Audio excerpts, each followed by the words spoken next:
ସେକାଳ ପଖାଳ ଆଉ ନାହିଁ ମୁଁ କହୁନାହିଁ ଲୋକମାନେ କହୁଛନ୍ତି କାହିଁକିନା ଆଗରୁ ଯେତେବେଳେ ରଜ ହେଉଥିଲା ଗାଁରେ ଖାସି କଟା ଯାଉଥିଲା ଲୋକମାନେ ଲାଇନ୍ ଲଗେଇ ଠିଆ ହେଇଥିଲେ ଆଉ କେତେ ଜଣ କହୁଥିଲେ ମୁଁ ଚର୍ବି ନେବି 200 ଗ୍ରାମ ଏକ୍ସଟ୍ରା ଆଉ କେତେ ଜଣ କହୁଥିଲେ ମୁଁ ଚର୍ବି ନେବିନି କାହିଁକିନା ପଇସା ଦେଉଛି ପୁରା ଖାଲି ମାଂସ ପିସ୍ ନେବି ଆଉ ପଞ୍ଚାୟତ କହନ୍ତି ମୁଁ ହାଡ଼ ମାନେ ଗୋଟିଏ ହାଡ଼ଟେ ନେବିନି ତ ଏଇସବୁ ଘଟଣା ନେଇକି ସାର୍ ଆପଣଙ୍କ ନାଁ କ'ଣ? ବୈକୁଣ୍ଠ ସ୍ୱାଇଁ ଘର ଖଣ୍ଡପଡ଼ା ଫତେଗଡ଼ ନୟାଗଡ଼ ନୟାଗଡ଼। ନୟାଗଡ଼ରୁ ଆସୁଛନ୍ତି ସ୍ୱାଇଁ ଭାଇନା କ'ଣ କହିବେ ଆପଣଙ୍କର ସେପଟେ ରଜ କେତେ ଜୋର ମାନୁଛନ୍ତି?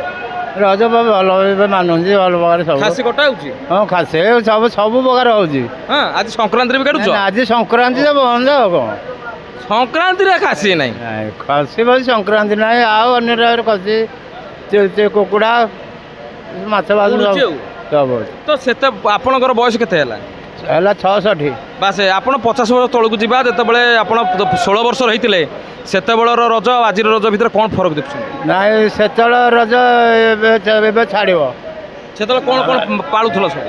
ଏବେ ତ ଯେଉଁ ଦିନକରୁ ଆଗ ନିପା ପୋଛା ଭଲ ମନ୍ଦ କରିକି ମାଇବି ଇଏ କରନ୍ତି ଆଉ ରଜ ଯେମିତି ହେବା କଥା ଦୋଳି ଫୋଳି କରିକି ଇଏ କରନ୍ତି ଏବେ ଯାଉ ସେମିତି ହେଉନି ଆଉ ନାଇଁ। ଆଜି କୁଆଡ଼େ ଆସିଥିଲେ ଆଡ଼େ?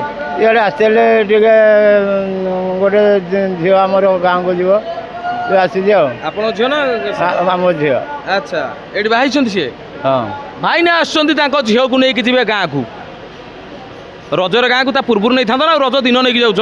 ଶ୍ୱଶୁର ଘର ଚିଙ୍ଗିଙ୍ଗ ହେବେନି ବୋହୁ ଯିବ ରଜରେ? ହଁ ନାଇଁ ସେମିତିଆ ପରିସ୍ଥିତି ପହଞ୍ଚିଲା ଯିବାକୁ ପଡ଼ିବ ଆଉ। ହଉ ଯେତେବେଳେ ଝିଅକୁ ଯିବା କଥା ପାଇଁ ଆସୁଛନ୍ତି ସମୁଦିକୁ କିଛି କହିହେବନି ସମୁଦିଣୀକି ପଠେଇ ଦେଲେ ଝିଅ ଚାଲିଯିବ। ହଁ ହେଲା କଥା ବୋଧେ ଏଇଠି ଯାଉ ରଜ ସମସ୍ତେ ମାନନ୍ତୁ ସମସ୍ତେ ଜୋରଦାର କରନ୍ତୁ ଯେଉଁମାନେ ମାନି ନାହାନ୍ତି ତେବେ ନୂଆ ନୂଆ କରି ରଜ ପାଳନ କରନ୍ତୁ ବହୁତ ଭଲ ଲାଗିବ।